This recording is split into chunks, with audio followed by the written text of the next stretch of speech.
और फिर से स्वागत है आपके अपने YouTube चैनल AMU क्लास के कला सीरीज महामैराथन रात के 8 बजे के आज के श्रृंखला में, जिसका पहला प्रश्न आपके स्क्रीन पे मौजूद है। और आज का हमारा टॉपिक है मुगल शैली का रिवीजन। तो चलिए 30 प्रश्न हैं और देखते हैं कि 30 में 30 कितने लोगों का होता है इस मुगल काल के इस छोटे से पार्ट के क्वेश्चन में।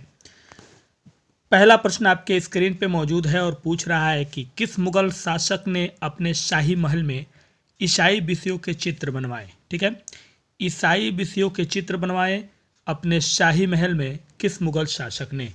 क्या मुगल बादशाह अकबर ने बनवाए थे, शाहजहां ने बनवाया था, जहांगीर ने बनवाया था, या आपके औरंगजेब ने बनाया था। तो पहला प्रश्न आपके स्क्रीन पे शुरू हो चुका। और मैंने आपको बताया था कि एक फरवरी से शॉर्ट वीडियो भी डालता हूं, तो आप जाइए यूट्यूब के मेरे शॉर्ट वीडियो भी मौजूद हैं जो कि मैं डालता हूं डेली। अब आज से डाल रहा हूं, तो आप उसको देख सकते हैं। उसमें 4-5 प्रश्न होंगे लेकिन बहुत अच्छे होंगे। एक नज़र में ज़्यादा से ज़्यादा देखिएगा और शेयर करिएगा, उसके वही वायरल जरूर करिएगा। तो मित्रों, हमारा पहला प्रश्न जो कह रहा है, इसका जो सही जवाब है वो है आपका जहांगीर। कौन है? जहांगीर। आगे बढ़ते हैं। अगला प्रश्न आपके स्क्रीन क्या कह रहा है कि पादशाहनामा किस मुगल शासक के काल में पूर्ण हुआ। पादशाहनामा जो है वो क्या हुआ? पूर्ण हुआ, मतलब पूरा हुआ। किस मुगल शासक के काल में? अकबर के, जहांगीर के, शाहजहां के, या औरंगजेब के। पादशाहनामा किस मुगल बादशाह के शासनकाल में ये पूरा हुआ था, मतलब पूर्ण हुआ था। पूर्ण का मतलब पूरा होना। ठीक है, तो ये हमारा दूसरा प्रश्न है और इसका सही जवाब है मित्रों सी, शाहजहां के शासनकाल में। किसके? शाहजहां के शासनकाल में।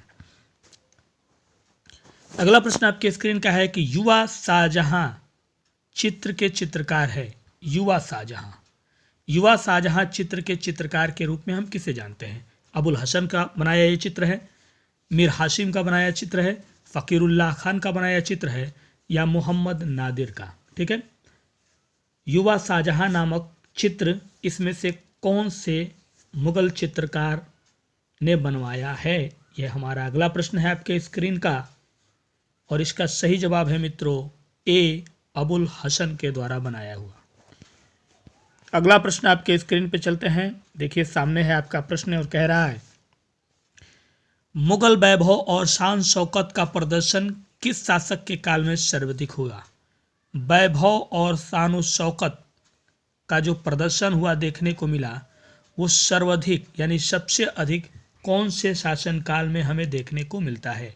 औरंगजेब के शासनकाल में देखने को मिला, शाहजहां के शासनकाल में देखने को मिला, जहांगीर के शासनकाल में देखने को मिला, या अकबर के शासनकाल में देखने को मिला। ठीक है, तो चलिए कमेंट्स, लाइक और ज़्यादा से ज़्यादा शेयर कर दीजिएगा वीडियो को। आपका प्यार, आपका सपोर्ट ही हमें इस मकाम तक लाया है। ये सभी श्रेय हमारे सब्सक्राइबर भाइयों को जाता है, चाहे वो मेल हो या फीमेल, पुराने और नए सभी। तो मित्रों, इस प्रश्न का हमारा जो सही जवाब है वो आपका हो जाएगा बी, शाहजहां के। आगे बढ़ते हैं। अगला प्रश्न आपके स्क्रीन का कह रहा है कि मुगल सरदार चित्र का चित्रकार कौन है। मुगल सरदार नामक जो चित्र है इसको किस चित्रकार ने बनाया? अनूप चित्तर ने, मीर हाशिम ने, होनहार ने, या मोहम्मद नादिर ने। मुगल सरदार चित्र का नाम है मुगल सरदार, और इसके चित्रकार कौन है? ठीक है, तो चलिए बढ़ते चलिए, शॉर्ट वीडियो को भी देखते चलिएगा, शेयर जरूर करते चलिएगा। आपका शेयर ही हमारे टीम को मजबूत कर रहा है। तो मित्रों, हमारा इस प्रश्न का सही जवाब है बी, मीर हाशिम का बनाया चित्र है। किसका? मीर हाशिम का बनाया ये चित्र है। अगला प्रश्न आपके स्क्रीन पे है और कह रहा है किस मुगल शासक के काल के चित्रों में सूफियाना रंगों का प्रयोग विशेष रूप से किया गया है? किस रंग का? सूफियाना रंगों का प्रयोग विशेष तौर पे यानी खास तौर पे उनके चित्रों में किया गया। उस मुगल बादशाह के चित्रों में खास तौर पे सूफियाना रंगों का यूज किया गया। ठीक है, तो क्या वो अकबर थे जिनके समय में इस तरह से किया गया, या फिर आपके हुमायूं थे, जहांगीर थे, या शाहजहां थे? ठीक है, तो चलिए कमेंट्स, लाइक, शेयर के साथ आगे बढ़ते हैं और देखते हैं कि आपके प्रश्नों में आज कितना सही होता है। तो इस प्रश्न का सही जवाब है मित्रों सी, जहांगीर के समय में। अगला प्रश्न है आपके स्क्रीन का, कह रहा है कि कलिलह दिमाह, कलिलह दिमाह, ठीक है, ये पंचतंत्र का संस्कृत से किस भाषा में अनुवाद किया है?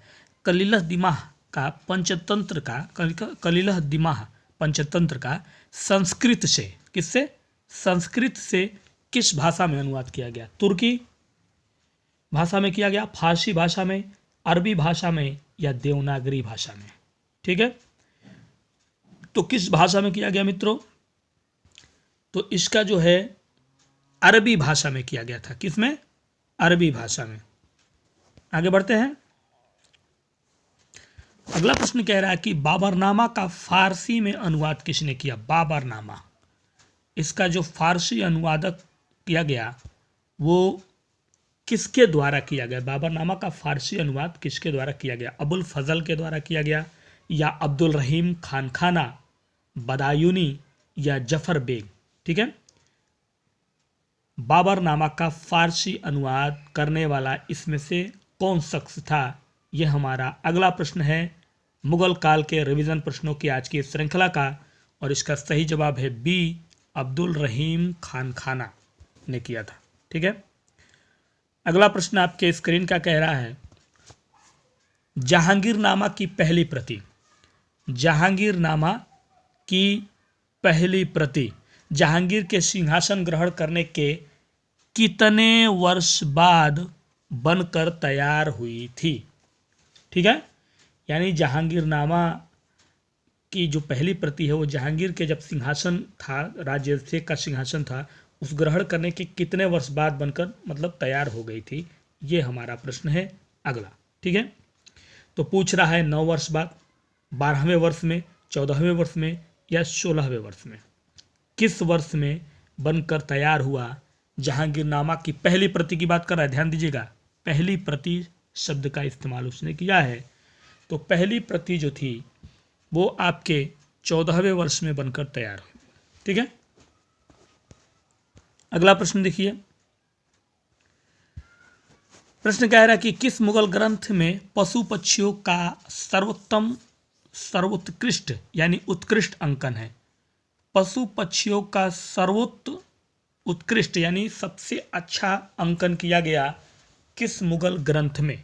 आयार दानिश, तूतीनामा, आमिर हमजा, या महाभारत? ठीक है, तो पशु पक्षियों का बेहतरीन चित्रण, सबसे अच्छा और सर्वोत्कृष्ट चित्रण जो है हमको किस ग्रंथ में मिलता है? तो कई लोग गेस कर रहे होंगे मित्रों, तो कई लोगों का गेस जो है होगा कि तूतीनामा, जबकि तूतीनामा सिर्फ तोते की कहानी है, लेकिन आयार दानिश में जो है सिर्फ पशु पक्षियों का वक्त जिक्र किया गया है, और इसमें तो स्पेशली एक तोते का ही किया गया है सिर्फ। ठीक है, अगला प्रश्न है आपके स्क्रीन का, कह रहा है ईरानी प्रभाव वाले ग्रंथ को चित्रित करने के लिए प्रायः कितने चित्रकारों की आवश्यकता थी? कितने चित्रकारों की जरूरत होती थी ईरानी प्रभाव वाले ग्रंथों को चित्रित करने के लिए? बहुत अच्छा प्रश्न है। ईरानी प्रभाव वाले ग्रंथों को चित्रित करना होता था तो क्या हमें 2 चित्रकारों की जरूरत होती थी? क्या हमें 3 चित्रकारों की जरूरत होती थी? 4 चित्रकारों की, या अनेक चित्रकारों की? तो अगर आपने रीता प्रताप की बुक को ध्यान से पढ़ा होगा, रीता प्रताप के जहांगीर काल कह रहे सर, मुगल काल में पढ़ा होगा, तो आपको बहुत अच्छे से पता होगा कि 3 चित्रकारों की उस समय जरूरत पड़ती थी। एक रंग भरता था, एक डिजाइन करता था, अलग अलग उनका वर्क था तीनों का। ठीक है, अगला प्रश्न आपके स्क्रीन का कह रहा है मुगल शैली में बेलबूटेदार हंसिए का चित्रण किस शासक के काल में प्रारंभ हुआ? बेलबूटेदार हंसिए का चित्रण किस शासक के काल में क्या हुआ? प्रारंभ हुआ, मतलब शुरुआत हुआ।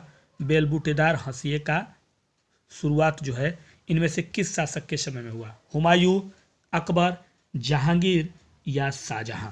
ठीक है, तो कॉमन हमारा पॉइंट है कि बेलबूटेदार हंसिए का चित्रण, और वो भी प्रारंभ हुआ किसके शासनकाल में? तो मित्रों ये प्रारंभ हुआ था आपके जहांगीर के शासनकाल में। किसके शासनकाल में? जहांगीर के। अगले प्रश्न पे ध्यान रखिए। अगला प्रश्न कह रहा है भारतीय देवी देवताओं के चित्रांकन में अकबर कालीन श्रेष्ठ चित्रकार कौन था? यानी भारतीय देवी देवताओं के चित्रण करने में अकबर काल के चित्रकारों में सबसे श्रेष्ठ चित्रकार किसको माना गया था? इसमें से खेमकरण को, दौलत को, दशवंत को, या कह लीजिए बसावन को। देवी देवताओं के चित्रांकन में अकबर के समय का चित्रकार कौन था बेस्ट? तो मित्रों वो थे आपके दशवंत। कौन थे? दशवंत थे, याद रखिएगा। आगे बढ़ते हैं। अगला प्रश्न आपके स्क्रीन का कह रहा है, देखिएगा मित्र, रज्मनामा। रज्मनामा, ठीक है, क्या कह रहा है? रज्मनामा जो है अधिकांश चित्र किस चित्रकार द्वारा बनाया? यानी रज्मनामा का ज़्यादातर चित्र मीर सैयद अली ने बनाया, ख्वाजा अब्दुल समद सिराजी ने बनाया, दशवंत ने बनाया, या बसावन ने बनाया। यानी रज्मनामा जो ग्रंथ है अकबर कालीन, उसका सबसे अधिक चित्र बनाने का श्रेय इसमें से किस चित्रकार को जाता है? तो मित्रों वो भी जाता है दशवंत को। वीडियो में बने रहिएगा शुरू से अंत तक, लाइक शेयर के साथ आगे बढ़ाते रहिएगा।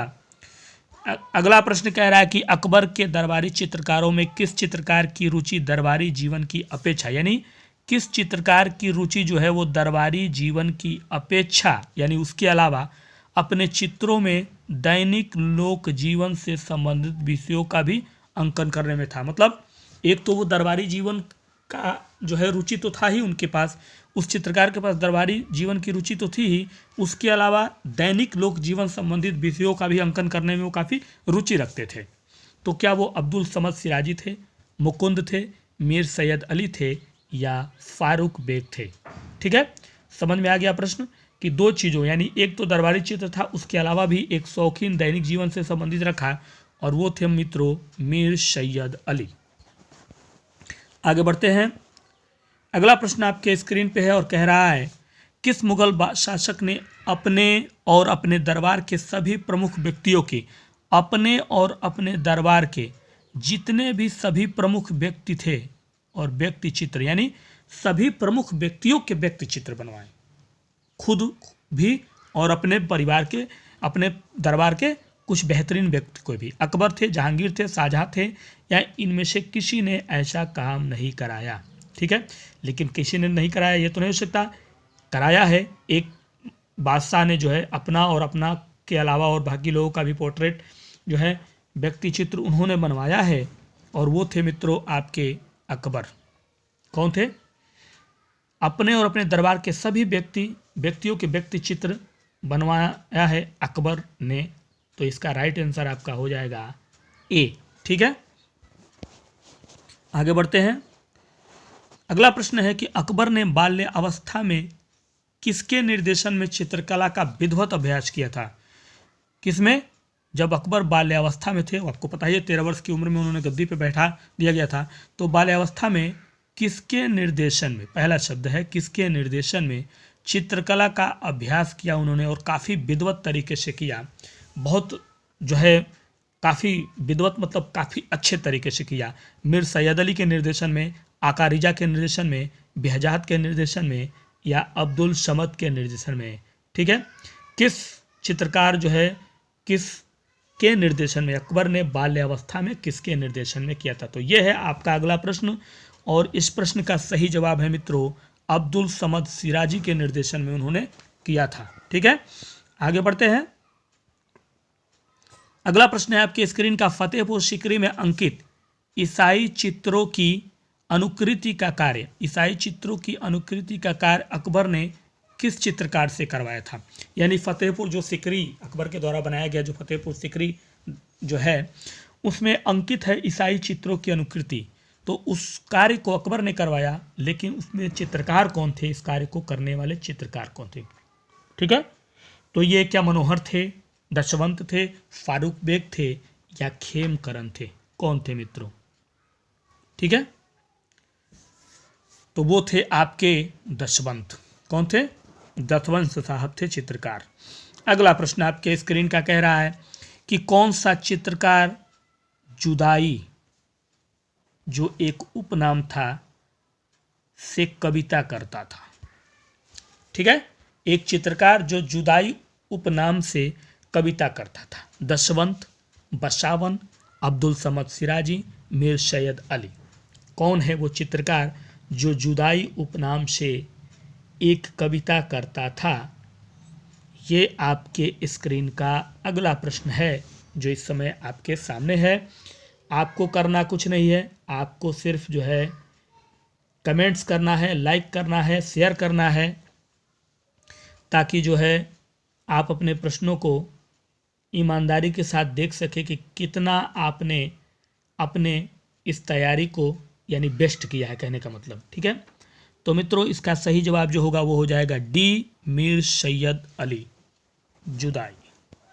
ठीक है, अगला प्रश्न आपके स्क्रीन का है कि हमजानामा का चित्रण किस पर हुआ। हमजानामा, जो हमजानामा ग्रंथ है अकबर काल का, उसका चित्रण पूछ रहा है किस पर। यह ध्यान दीजिएगा, किस पर शब्द है, कागज पर, सूती कपड़े पर, दीवार पर या छत पर।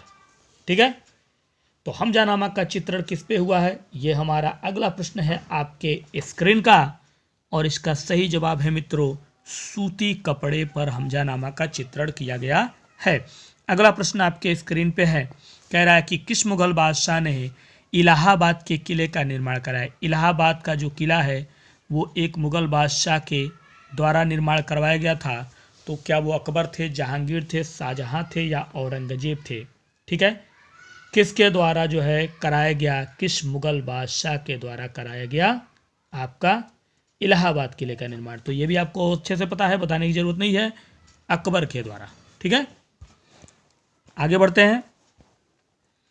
अगला प्रश्न है आपके स्क्रीन का कि अकबर के दरबारी चित्रकारों में से किस चित्रकार ने 1584 में पागल होकर आत्महत्या कर ली। देखिए, अकबर का वो दरबारी चित्रकार था और बेहतरीन चित्रकार थे वो, और उन्होंने 1584 में पागल होकर खुद को, अपने आप को जान ले लिया।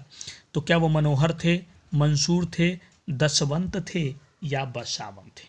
ठीक है, कौन था वो मुगल बादशाह का चित्रकार जिन्होंने आत्महत्या कर लिया, और वो थे मित्रों आपके दशवंत। दशवंत साहब जो थे उन्होंने पागल होकर आत्महत्या कर लिया। पागल होने का कारण क्या था ये कभी मिला नहीं जिक्र में, अगर हो तो ज़रूर बताइएगा आप भी।